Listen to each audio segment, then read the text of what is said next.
الحمد لله رب العالمين والصلاة والسلام على سيد المرسلين أما بعد فأعوذ بالله من الشيطان الرجيم بسم الله الرحمن الرحيم يا أيها الذين آمنوا قوا أنفسكم وأهليكم نارا صدق الله مولانا العظيم وصدق رسوله النبي الكريم ونحن على ذلك لمن الشاهدين والشاكرين والحمد لله رب العالمين. سب سے پہلے اپنی اور ساری دنیا کے مرکز عقیدت دونوں عالم کے تاجدار حبیب پروردگار ہم غریبوں کے غمگسار سید ابرار و اخیار جناب احمد مصطفیٰ محمد مصطفیٰ صلی اللہ علیہ وسلم کی بارگاہ میں درود و سلام کا نذرانہ پیش کریں. الصلاۃ والسلام علیک یا رسول اللہ، الصلاۃ والسلام علیک یا نبی اللہ، الصلاۃ والسلام علیک یا حبیب اللہ وعلی آلک و اصحابک یا نور اللہ صلی اللہ تعالی علیہ وسلم.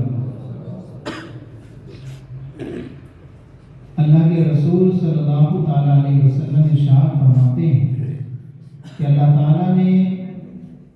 اللہ تعالیٰ کے کچھ فرشتے ایسے ہوتے ہیں جو روئے زمین کی سیر کرتے رہتے ہیں، اور دنیا میں جہاں کہیں بھی وہ کوئی ایسی مجلس دیکھتے ہیں جہاں پر اللہ اور اس کے رسول کا ذکر ہو رہا ہوتا ہے، وہ فرشتے اس محفل والوں کو اپنے نورانی پروں سے ڈھانپ دیتے ہیں. جب تک وہ محفل ایسی ہے وہ فرشتے موجود رہتے ہیں، اور جب محفل وہ ختم ہوتی ہے وہ فرشتے اللہ کی بارگاہ میں پہنچتے ہیں. اللہ سب کچھ جانتا ہے لیکن پھر بھی پوچھتا ہے اے فرشتوں کہاں سے آئے؟ فرشتے عرض کرتے ہیں مولا تیرے بندوں کے پاس سے آئے. اللہ پوچھتا ہے میرے بندے کیا سوال کر رہے تھے؟ فرشتے عرض کرتے ہیں مولا وہ تیری جنت کا سوال کر رہے تھے اور جہنم سے پناہ مانگ رہے تھے. اللہ فرماتا ہے اے فرشتوں گواہ ہو جاؤ میں نے ان سب کو بخش دیا. تو یہ نورانی محفلیں جو ہوتی ہیں اس میں برکتیں اور رحمتیں نازل ہوا کرتی ہیں. دنیا کے اندر جہاں کہیں بھی انسان کوئی نیک عمل کرے گا قیامت کے دن وہ جسم کا وہ جگہ کا وہ حصہ وہ گواہی دے گا کہ اس نے میرے یہاں پر فلاں فلاں جگہ پر نیک عمل کیا. اس لیے عام طور پر جو نمازیں پڑھی جاتی ہیں وہ یہ ہے کہ وہ جگہ بدل بدل کر پڑھی جاتی ہے تاکہ بہت ساری زمین کے حصے ہمارے گواہ ہو جائیں کہ ہم نے اس جگہ پر نماز ادا کی ہے. ایک بیان کیا گیا کہ 3 چیزوں میں بڑا ثواب ہے. ایک گرمیوں کے روزوں میں زیادہ ثواب ہے، جوانی کی عبادت میں زیادہ ثواب ہے، اور سردیوں کے وضو میں زیادہ ثواب ہے. کیونکہ جوانی میں عبادت کرنا انسان کے لیے بہت مشکل کام ہے. خواہشیں جنم لیتی ہیں، ہر طرح سے وسوسے آتے ہیں، شیطان بھگانے کی کوششیں کرتا ہے. بڑھاپے میں تو ہر کوئی شخص نمازی بن سکتا ہے، لیکن جوانی میں اگر نمازی بن جائے تو اس میں بڑا کمال کی بات ہے.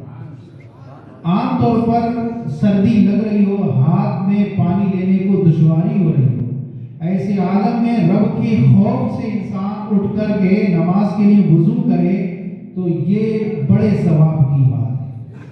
اور اسی طرح گرمیوں میں روزے رکھنا، انسان کے پاس مال و دولت سب کچھ ہے لیکن اللہ کی رضا کے لیے وہ سب کچھ قربان کر کے روزے رکھ رہا ہے، بھوکا پیاسا ہے، تو گویا کہ اللہ پر اس کا یقین ہے اور وہ روزے رکھ کر اللہ کو راضی کرنے کی کوشش کر رہا ہے. اس لیے اس میں بڑا ثواب ہے. عام طور پر دیکھیں کہ جو ہمارا معاشرہ ہے وہ دن بدن جو ہے نا وہ گناہوں کی طرف چلا جا رہا ہے، اور گناہ دن بدن ہمارے معاشرے میں بڑھتے جا رہے ہیں. حالانکہ روزانہ اصلاح کے بیانات ہو رہے ہیں، روزانہ تقریریں ہو رہی ہیں، جلسے جلوس ہو رہے ہیں، تو کیا وجہ ہے کہ ہمارے معاشرے میں برائیاں بہت ساری جنم لیتی آ رہی ہیں. اس کے پیچھے اگر ہم دیکھیں تو کہیں نہ کہیں خود گھروں کے جو ماحول ہیں وہ جو ہے نا دینی ماحول سے بدل کر کے دنیاوی ماحول کی طرف جا رہا ہے. حدیث پاک میں حضور صلی اللہ علیہ وسلم نے ارشاد فرمایا کلکم راع و کلکم مسئول عن رعیتہ. تم میں سے ہر شخص اپنے ماتحت کا ذمہ سوال کیا جائے. اگر ہم اپنے ارد گرد کو دیکھیں تو ایک والد ہے، اس کے والد کا جو حق ہے وہ اپنی اولاد پر ہے، بیٹے پر ہے، بیٹی پر ہے، اس کی بیوی پر ہے. اگر وہ کسی غلط راہ کی طرف جا رہے ہیں تو یہ والد کی ذمہ داری ہے کہ ان کو غلط باتوں سے روکے، اور پھر ایسی صورت میں غلط باتوں سے روکے گا تو معاشرے کی اصلاح ہوگی. ہر شخص پر اپنے اپنے اعتبار سے یہ ذمہ داری ہوتی ہے. اگر مسجد کا امام ہے تو مسجد کے امام کی ذمہ داری ہے کہ لوگوں کو اس چیز سے آگاہ کرے. اگر ہر شخص اپنے اپنے گھر کا یہ کانسیپٹ کلیئر کر لے کہ مجھے اپنے گھر کی اصلاح کرنی ہے تو پھر ایسی صورت میں معاشرہ سدھرے گا. ہم اپنے ارد گرد اپنے گھروں کے حالات کا جائزہ لیں کہ اپنے گھروں میں ہم جو بچے پڑھ رہے ہیں، دنیاوی تعلیم ہم فروغ دے رہے ہیں، لیکن ہم نے اپنے گھروں کا جائزہ لے کر کے دیکھیں کہ ہمارے گھروں میں کتنے لوگوں کو قرآن پڑھنا ہے. اللہ تعالیٰ نے اس قرآن پاک کو نازل فرمایا. اس قرآن پاک کو نازل کرنے کا مقصد صرف یہی نہیں ہے کہ صرف اسے چوم لیا جائے یا اسے برکت بنا کر اونچی طاق پر رکھ دیا جائے یا لڑکی کے جہیز میں دے کر کے روانہ کر دیا جائے، بلکہ اس کا مقصد یہ کہ اللہ نے جو احکام اس میں نازل فرمائے ہیں ان احکام کو سیکھ کر اس پر عمل کیا. ایک قوم کا ایک بادشاہ ہے، اگر وہ بادشاہ اپنا خط کسی قوم کی طرف روانہ کرے اور وہاں کے لوگ خط کو دیکھیں اور چھویں اور اچھے سے عطر لگا کر اوپر رکھ دیں اور پھر بادشاہ کا پیغام جائے کہ بھائی میں نے جو خط بھیجا تھا اس کا کیا کیا، تو لوگ کہیں کہ اے بادشاہ ہم نے تمہارے خط کو چوما، تبرک کیا، عطر لگایا اور اچھی جگہ رکھ دیا، تو بادشاہ خوش نہ ہو کر کے انہیں سزائے دے گا اور کہے گا کہ اس خط میں جو میں نے احکام جاری کیے تھے کیا ان پر عمل کیا، تم نے نہیں کیا. یہی قرآن کا مقصد ہے کہ قرآن بھیجا گیا ہے لوگوں کی ہدایت کے لیے کہ سمجھو اللہ نے کیا اس میں نازل فرمایا. یہ اس نہیں کہ صرف جو ہے گھروں میں رکھ دیا جائے، بلکہ حالات یہ ہیں کہ آج گھروں کے حال یہ ہیں اگر کسی کو نا پیسے اگر چھپانے مقصود ہونا کہیں نہ رکھتے، وہ قرآن پاک میں رکھتے، پوری سال تک کھلے گئی. یہ حالات ہیں. بس کیونکہ کھولے گا ہی نہیں قرآن پاک کوئی، تو ایسی جگہ رہ بھی نہیں جائے گا انسان کا کہ آپ قرآن پیسے رکھے ہوں گے. تو یہ آج ہمارا مقصد ہو چکا. ہم اپنے گھروں میں چاہیے کہ ہم جہاں اپنے بچوں کو دنیاوی تعلیم دے رہے ہیں، اپنے بچوں کو اسلامی تعلیم سے خوشناس کریں.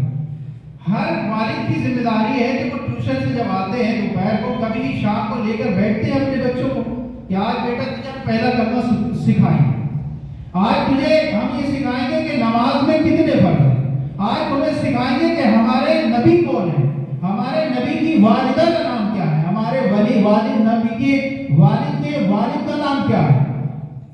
کوئی اگر رات میں ایک گھڑی علم دین سیکھنا رات بھر کی نفلی عبادت سے بہتر ہے.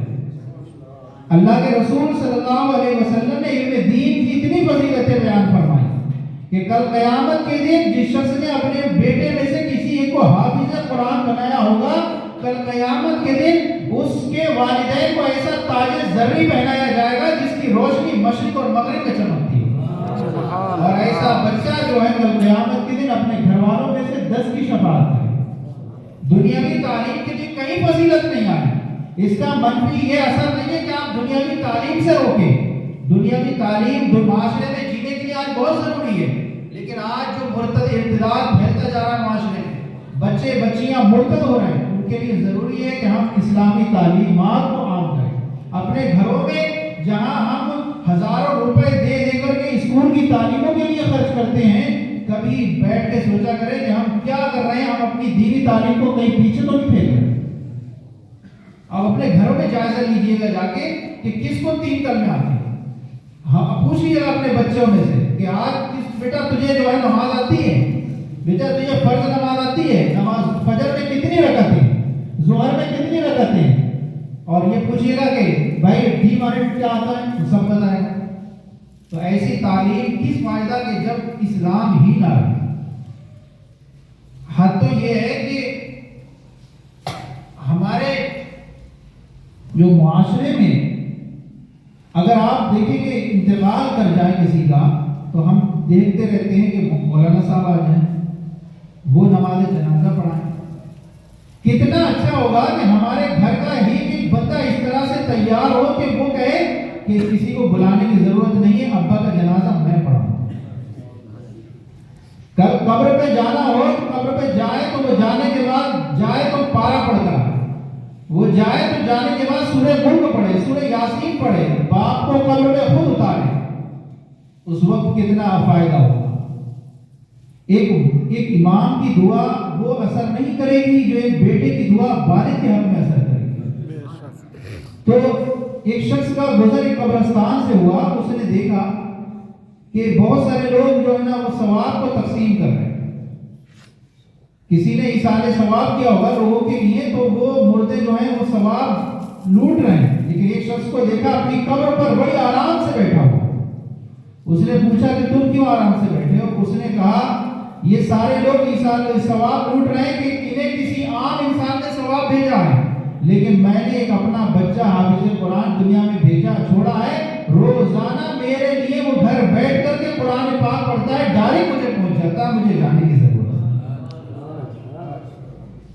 حضرت عیسیٰ علیہ السلام کے دور میں ایک شخص کا انتقال ہو گیا اور وہ قبر میں طرح طرح کے عذاب میں مبتلا کر دیا۔ پھر حضرت عیسیٰ علیہ السلام کا گزر پھر دوبارہ سے ہوا، دیکھا تو اب وہ شخص اپنی قبر میں بڑے چین اور سکون سے۔ حضرت عیسیٰ علیہ السلام نے اللہ کی بارگاہ میں پوچھا کہ اللہ یہ شخص مرا تھا، بڑا گناہگار تھا اور اس کے گناہوں کی وجہ سے عذاب میں مبتلا تھا، کیا وجہ ہوئی کہ اس کے گناہ ختم کر دیے گئے اور یہ بڑا چین و سکون میں؟ اللہ تعالیٰ نے فرمایا جب یہ مرا تھا اس کی بیوی حاملہ تھی، حمل سے تھی اور یہ گناہگار تھا، اب اس کا بچہ پیدا ہو گیا، بچہ بولنے کے لائق ہو گیا، تو اس کی ماں نے، اس کی بیوی نے اس بچے کو مدرسے میں پڑھنے کے لیے بھیجا اور اس نے وہاں جا کر جب بسم اللہ الرحمن الرحیم پڑھی تو میری رحمت کو یہ غیرت آئی کہ میں کیسے اس شخص کو قبر میں عذاب دوں جس کا بچہ دنیا میں میرا نام لے رہا ہو۔ یہ صرف ایسی واقعات نہیں ہے کہ صرف بول دیے جاتے ہیں، یہ انشاءاللہ قیامت کے دن یہ ساری چیزیں ظاہر ہو کر کریں گے۔ ہم جو کام کرتے ہیں، یہ ہم جنہیں اپنے اعضاء کو اپنے لیے بڑا اچھا سمجھتے ہیں، یہ یوم تشہد علیہم السنتہم واعینہم، قیامت کے دن یہ ہماری آنکھیں، یہ ہمارے ہاتھ، یہ ہمارے پیر، یہ ہمارے خلاف گواہی دیں گے۔ آج ہم انہیں اپنے فائدے کے لیے استعمال کرتے ہیں، کل یہی ہمارے خلاف گواہی دیں گے۔ اللہ تعالیٰ بندے کو بلائے گا اور کہے گا فلاں فلاں تم نے گناہ کیا، بندہ انکار کر دے گا، کہے گا کوئی بھی تھا ہی نہیں میرے ساتھ، میں تنہائی میں گناہ کرتا تھا۔ سوچے گا میں جھوٹ بول دیتا ہوں، کون گواہی دے گا؟ پھر اللہ تعالیٰ حکم دے گا آئے اعضاء گواہی دو، یہ جسم کے اعضاء جو ہیں یہ گواہی دینا شروع کریں گے اور کہیں گے اللہ اس شخص نے فلاں فلاں تنہائی میں فلاں فلاں کام کی۔ تو اللہ تعالیٰ انسان کے ظاہر و باطن ہر چیز کو جانتا ہے، اس لیے انسان کو چاہیے کہ ہر حال میں اللہ سے ڈرے اور یہ سوچے کہ اللہ ہر جگہ دیکھ رہا ہے۔ حضرت خضر علیہ السلام کا گزر ایک شخص کے پاس سے ہوتا تھا، ایک شخص کے پاس آتے تھے، تو وہاں کے بادشاہ کو جب پتہ چلا، اس نے کہا کہ تمہارے پاس خضر علیہ السلام آتے ہیں، اگر دوبارہ تم آئیں تو تم میرے پاس لے کے آنا ورنہ تمہیں قتل کر دیا جائے۔ وہ شخص بڑا گھبرایا، جب حضرت خضر علیہ السلام کی اس سے ملاقات ہوئی تو اس نے کہا کہ آپ میرے ساتھ بادشاہ کے پاس چلیے، بادشاہ ورنہ مجھے قتل کر دے گا۔ حضرت خضر علیہ السلام اس کے ساتھ چلے، بادشاہ کے پاس گئے اور بادشاہ کے پاس پہنچے تو بادشاہ نے کہا مجھے نصیحت کیجیے کچھ۔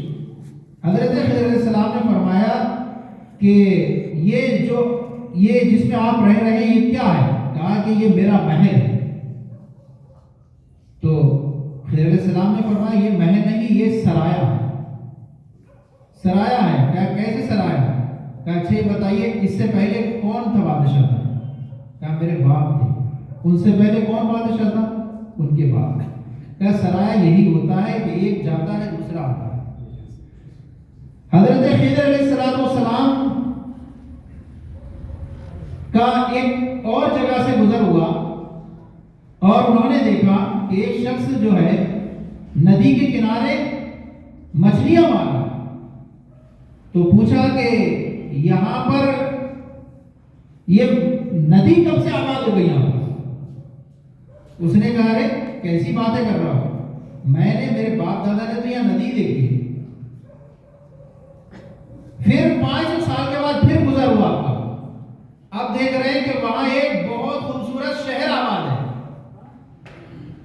پھر آپ پوچھتے ہیں ارے یہ بتاؤ کہ یہ شہر کب سے آباد، یہاں تو ایک ندی تھی۔ کیا لگ رہا ہے آپ نئے آئے ہیں، یہ تو شہر تو میرے باپ دادا نے تو کبھی کوئی ندی نہیں دیکھی یہاں پر۔ پھر کچھ سالوں کے بعد گزرے تو دیکھا کہ آپ وہاں پر ایک جنگل ہے، وہاں ایک شخص لکڑیاں چن رہا ہے۔ تو کہا کہ ارے یہ شہر تھا، وہ کہاں گیا؟ کیا شہر تو ہے ہی نہیں، یہاں پہ ایک زمانے سے جنگل چلا رہا ہے۔ تو فرمایا کہ یہ دنیا کا حال ہے، یہ اپنے مختلف رنگ بدلتی رہتی ہے، کبھی ہری بھری نظر آتی ہے، کبھی کیسی نظر آتی ہے، یہ تہس نہس ہوتی رہتی ہے، اور انسان گزرتے رہتے ہیں، اس کی رنگینیوں کو میں مشغول ہو جاتے ہیں اور اللہ کی یاد سے غافل ہو جاتے ہیں۔ دنیا میں ہر شخص کے آنے کی ایک زندگی مقرر، ایک مدت کے لیے انسان آیا، اور یہ امت محمدیہ اس کی عمریں تو 70 اور 60 کے درمیان رکھی ہیں۔ پچھلی امتوں کی عمریں بہت طویل ہوتی تھی، بہت سارے لوگ 60-70 سے تجاوز کر جائے، لیکن زیادہ تر 60-70 کے درمیان انتقال کرتا ہے۔ اب ایسا نہیں کوئی کہ 60-70 میں ہی مرے گا، 30-40 میں بھی انتقال ہو سکتا ہے۔ موت کا کچھ پتہ نہیں ہے کب انسان دنیا سے چلا جائے، اس لیے ہر انسان کو یہ سمجھنا چاہیے کہ میرا اگلا دن کل ہو سکتا ہے۔ ہر دن کے بارے میں یہ تصور کرنا چاہیے کہ ہو سکتا ہے کہ میرا آنے والا کل ہو۔ ہر شخص کی کچھ چیزیں مقرر کر دی گئی پیدائش سے پہلے۔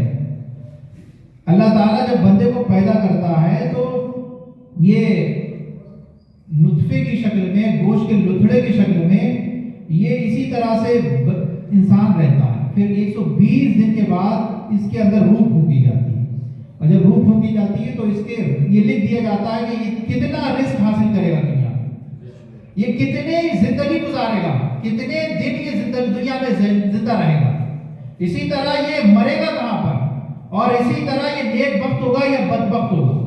یہ چاروں چیزیں انسان کی دنیا میں آنے سے پہلے لکھ دی جاتی ہیں۔ وَمَا مِن دَابَّةٍ فِي الْأَرْضِ إِلَّا عَلَى اللَّهِ رِزْقُهَا، روئے زمین پر کوئی چیز نہیں مگر اللہ تعالیٰ کے ذمہ دار پر اس کا رزق ہے۔ تو انسان پھر اس طرح سے کیوں غفلت کا شکار ہے کہ بھائی اگر میں نماز میں جاؤں گا تو میری دکان پہ سے گراہک کم ہو جائیں گے۔ روز محشر اولی پرسش نماز ہوا، سب سے پہلے قیامت کے دن نماز کا سوال، اور اگر نماز کے سوال میں گڑبڑی ہو گئی تو باقی کی منزلیں بڑی مشکل ہے۔ قبر جو ہے نا لوگوں کے لیے بڑی مشکل بھی ہے اور بڑی آسان بھی ہے۔ جس طرح دنیا میں لوگوں کے لیے رہائشیں ہوتی ہیں، آج جو دنیا میں مالدار ہے تو بڑے چین سے رہ رہا ہے، جو غریب ہے وہ بڑی پریشانی ہے۔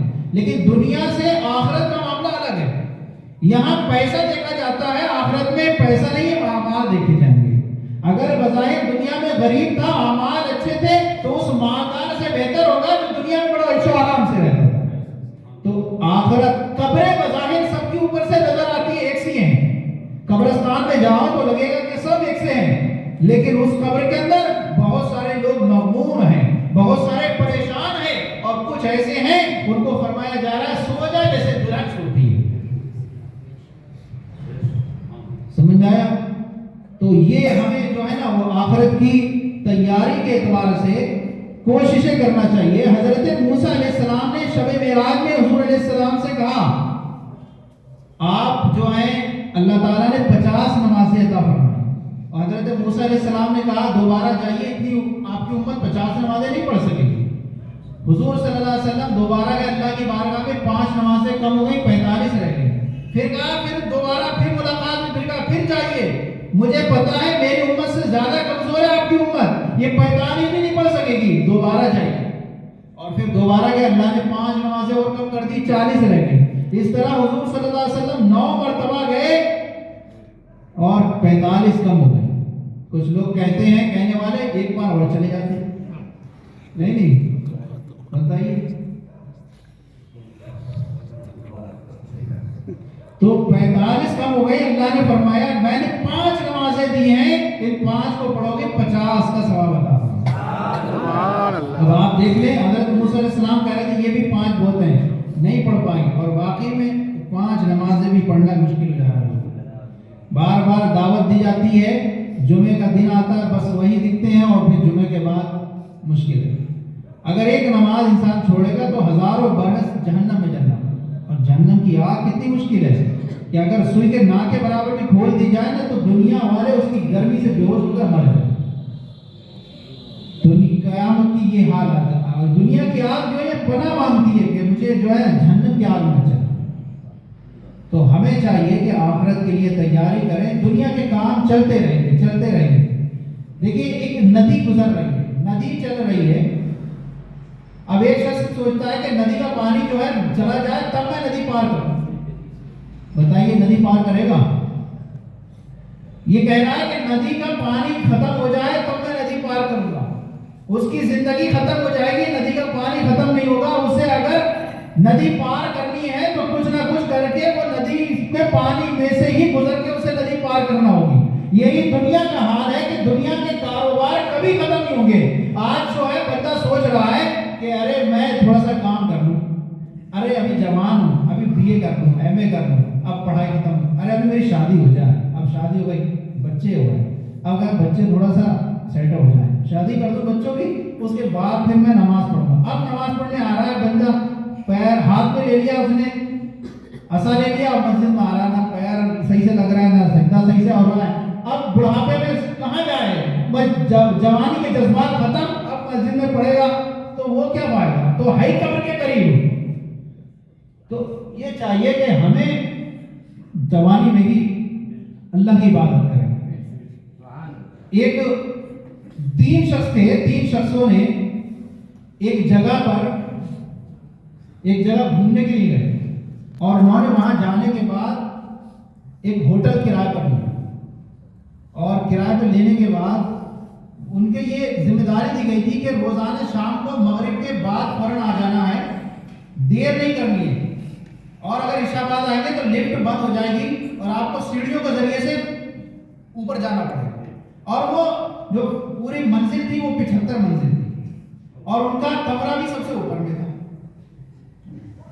2 دن تو انہوں نے بڑے خیال کیے، بہت پہلے آگے گھوم گھام کر کے، اور کسی طرح جلدی سے جلدی پہنچ گئے۔ لیکن تیسرے دن گھومنے کے چکر میں رش بہت زیادہ ہو گیا، دیر سے پہنچے، جب پہنچے تو دیکھا کہ لفٹ بند ہو چکی ہے۔ اب 75 منزل تک جانا بھی ہے، تو جائیں کیسے جائیں؟ انسان 2 سیڑھی چڑھ جائے تو مشکل ہو جائے۔ تو انہوں نے کہا کہ بھائی ایسا کرو، ہم جو ہے نا ایسا کرتے ہیں 75 منزل کو طے کر کے، لیکن سب کہانی سناتے ہوئے چلتے ہیں، 25 منزل تک کہانیوں کا سلسلہ کر لیتے ہیں۔ 25 منزل تک ایک شخص کہانی سنائے گا، 25 منزل کے بعد دوسرا سنائے گا، 25 کے بعد تیسرا سنائے گا۔ تو ایک نے کہا ٹھیک ہے میں اپنی کہانیاں سنانا شروع کرتا ہوں۔ اس نے کہا میری جو کہانی ہوگی 25 منزل تک وہ ہنسی مذاق کی ہوگی۔ اب اس نے ہنسی مذاق والی کہانیاں سنانا شروع کی، سناتے سناتے وہ 25 منزل تک پہنچے۔ اب دوسرے کی باری، دوسرے نے کہا اب میری جو کہانیاں ہوں گی وہ بڑی عبرت ناک ہوگی۔ اس نے جو ہے 26 منزل کو طے کرنا شروع کیا، اور کہانی سناتے جا رہے ہیں، طے کرتے چلے جا رہے ہیں، اور کسی طرح وہ کر کے 50 منزل تک پہنچے۔ اب تیسرے کی بات کیا؟ تیسرے نے کہا میری کہانی اب یہاں سے شروع ہوتی ہے، میری کہانی جو ہوگی بڑی سنجیدہ ہوگی اور بڑی غور و فکر والی ہوگی۔ اب اس نے اپنی کہانیاں سنانا شروع کی، اس کی کہانیاں شروع ہو رہی ہیں، منزل طے کرتے جا رہے ہیں، 51 52 53 اس طرح۔ اور 75 منزل پر جب پہنچے ہیں، اس شخص نے کہا میری کہانی کی سب سے لاش کڑی یہ ہے کہ ہم جس منزل کے جس کمرے پر رہتے ہیں اس کی چابی تو ہم سب سے نیچے ہی بھولا ہے۔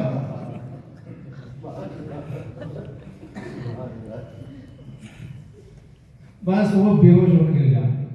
یہی ہماری زندگی کی کڑی ہے کہ ہمیں 60 70 75 سال کی جو عمر ملتی ہے، اس میں 25 سال تو پتہ ہی نہیں چلتا کہاں چلے گئے، ادھر کھیلا ادھر کودا، اور کب جوان ہو گئے 25 سال تو صاف ہو گئے، اور ادھر 25 سال کے بعد ایسا مصروف ہو گیا جاب ڈھونڈ رہا ہوں یہ ڈھونڈ رہا ہوں، اور بس شادی کی فکر، کب 25 سال گزر گئے 50 سال کا ہو گیا، ارے عبادت تو کی نہیں میں نے۔ اب 50 سال کے بعد سوچ رہا ہے اب چلو یار چھوڑو مسجد چلے جاتے ہیں، اب کہاں، اب تو بڑا مشکل ہو جا رہا ہے۔ تو یہی دنیا کا پہیہ گھومتا رہے گا انسان کا، ایسی ہی چلتی رہے گی۔ ہمیں کیا کرنا ہے؟ دنیا کے کاموں کو بھی کرنا ہے، رب کی عبادت بھی کرنی ہے۔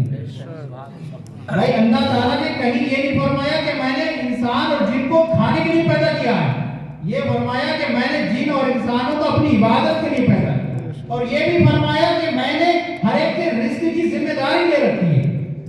تو جب سب کا رزق لکھا ہوا ہے تو اللہ کو یہ بھی اللہ فرماتا ہے کہ فاذکرونی اذکرکم، مجھے یاد کرو میں تمہیں یاد کروں گا۔ اور جب تم رب کا ذکر کرو گے، اللہ تعالیٰ اپنے نافرمانوں کو دے رہا ہے جو اس کی کبھی عبادت نہیں کرتے، اس کے ساتھ بتوں کو پوج رہے ہیں، ان کو بڑا بڑا مالدار کر رہا تھا اللہ تعالیٰ، تو جو اللہ کی عبادت کرے گا اسے کیسے نہیں نوازے گا؟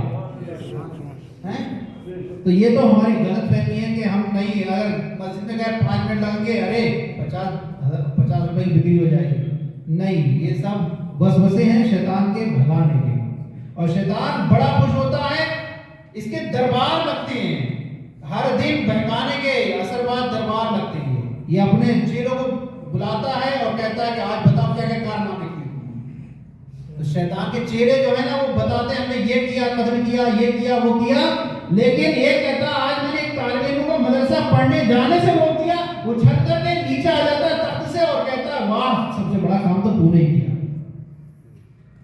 اب سمجھ میں آیا؟ اگر آپ اپنے گھر والوں میں سے کسی بچے کو ایک عالم بناتے ہیں تو شیطان پر وار کرتا ہے، اور یہ ہمارے لیے کل قیامت کے دن ذریعہ نجات بنے اور کل قیامت کے دن شفاعت کرے گا۔ اگر ایک عالم بناتے ہیں، اللہ تعالیٰ جس طرح سے انبیاء شفاعت کریں گے، اولیاء شفاعت کریں گے، ایسے ہی علماء بھی شفاعت کریں گے۔ حتیٰ یہ کہ دنیا میں اگر کسی نے وضو کے لیے پانی لا کے دیا تھا، وہ بھی کہے گا میں نے فلاں کام آپ کا کیا تھا، میری شفاعت کیجیے۔ تو کہنے کا حاصل مقصد یہ کہ تعلیمیں دونوں اہم ہیں، لیکن اتنا غافل نہ ہو جائیے کہ دینی تعلیم میں آپ کو بنیاد بھی پتہ نہ ہو بچے کو۔ بعض حالات یہ ہیں کہ کلمہ پوچھ لو، بچوں کو کلمہ تک یاد ہے، کہتے ہیں کس کی امت میں ہو، کہہ رہے امام صاحب کی امت میں۔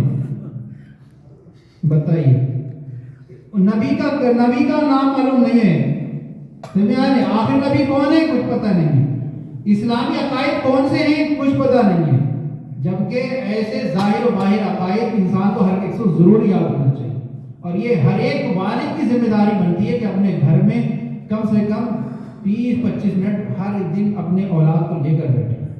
سمجھ آیا نہیں؟ حال تو یہ وقت کی قلت کے سبب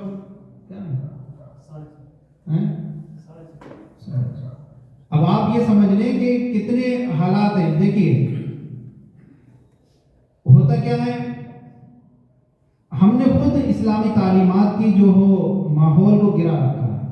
اپنے گھروں میں ماحول کیا ہے، بچہ صبح کو جب اٹھا مدرسے کے لیے ماں نے بھیجا کہ جاؤ مسجد میں مدرسہ لگا ہوا ہے، وہی گندے کپڑوں سے جو سو گیا تھا رات میں، وہی کپڑوں کے ساتھ بھیج دیا، پارا لے کے جا رہا ہے، ناک نکل رہی ہے اور کپڑے پھٹے ہوئے، مسجد میں پہنچ گیا، بیٹھ گیا پھٹی ہوئی، اور امام صاحب 40 بچوں کے ساتھ پڑھا رہے ہیں، وہ روتا جا رہا پڑھ رہا۔ ادھر ماں نے کہا، بیوی نے کہا جاؤ ٹائم ہو گیا اسکول کا، لے کے آؤ اس بچے کو۔ وہ گئے وہاں پر، چل بیٹا، وہاں سے مدرسے سے اٹھا کے لائے۔ اب وہ پھٹے جو کپڑے تھے گندے ان کو پھینکا دور اور لے گئی اپنے گھر پہ، اچھی طریقے سے اس کا چہرہ صاف کیا اور اچھی طریقے سے اس کو فریش کیا اور اچھی طریقے سے اس کو کپڑے نئے بہترین بنائے، ٹی شرٹ لگائی اور موزے لگائے، اور اچھی سے جو کتابیں اس کی ادھر ادھر تھیں وہ صحیح کر کے رکھی، اس کو لنچ باکس دیا، پیسے الگ دیے اور کہا باپ سے جاؤ بس ہے وہاں چھوڑ کر کے آؤ۔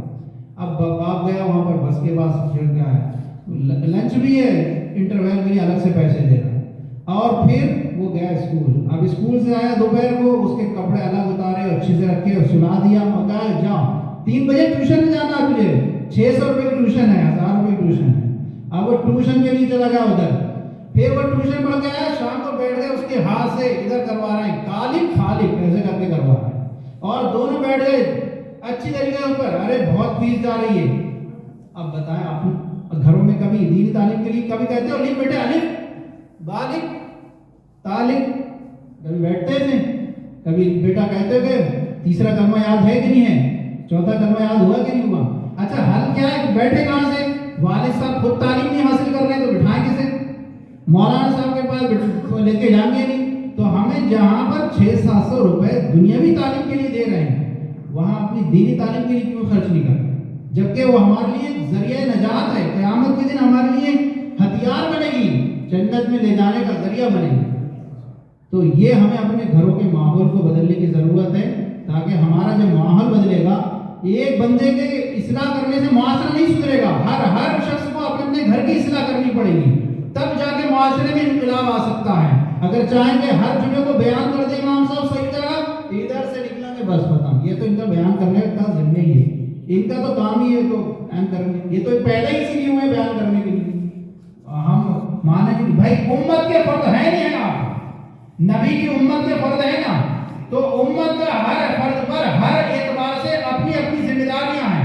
کل قیامت کے دن صرف پڑھنے لکھنے والوں سے نہیں پوچھا جائے گا کہ آپ نے دین پہنچایا نہیں پہنچایا, ہر شخص سے پوچھا جائے گا کہ اپنے گھر والوں کو تم نے بچایا, آگے سے نہیں بچایا. طلب العلم فریضۃ علی کل مسلم و مسلمہ, ہر مسلمان پر علم دین سیکھنا فرض ہے. بچے کی تربیت کرنا ہے, کیسے کرنا ہے یہ والدین پر ہے. بچہ 7 سال کا ہو گیا تو ضروری ہے کہ اسے نماز پڑھنا سکھایا جائے, اور 10 سال کا ہو جائے, بالغ ہو جائے, نہ پڑھے تو کہا گیا مار کر کے پڑھا. بالغ ہو جائے تو نماز کے مسائل, اور بچی ہے حیض و نفاس کے مسائل سکھانا ضروری ہے ماں کو. کب جو ہے عورت کو جو ہے پاک ہوتی ہے, کب ناپاک ہوتی ہے, کب نماز فرض ہوتی ہے. اسی طرح انسان تجارت کر رہا ہے تو تجارت میں کون سی چیز کو بیچنا جائز ہے, نہیں بیچنا ہے. حج کر رہا ہے تو حج کے مسائل, عمرہ کر رہا ہے تو عمرے کے مسائل, زندگی میں جو چیزیں سے درپیش آئیں گی ان سب کے مسائل سیکھنا ضروری ہے.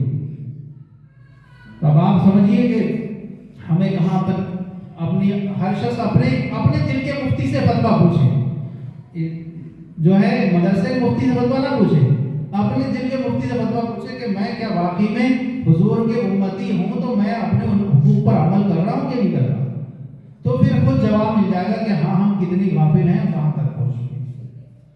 اللہ تعالیٰ کی بارگاہ میں دعا ہے کہ جو کچھ کہا گیا اور سنا گیا اسے قبول و مقبول عطا فرمائے, اور ہمیں خوب سے خوب علم دین کو عام کرنے کی توفیق و رفیق عطا فرمائے.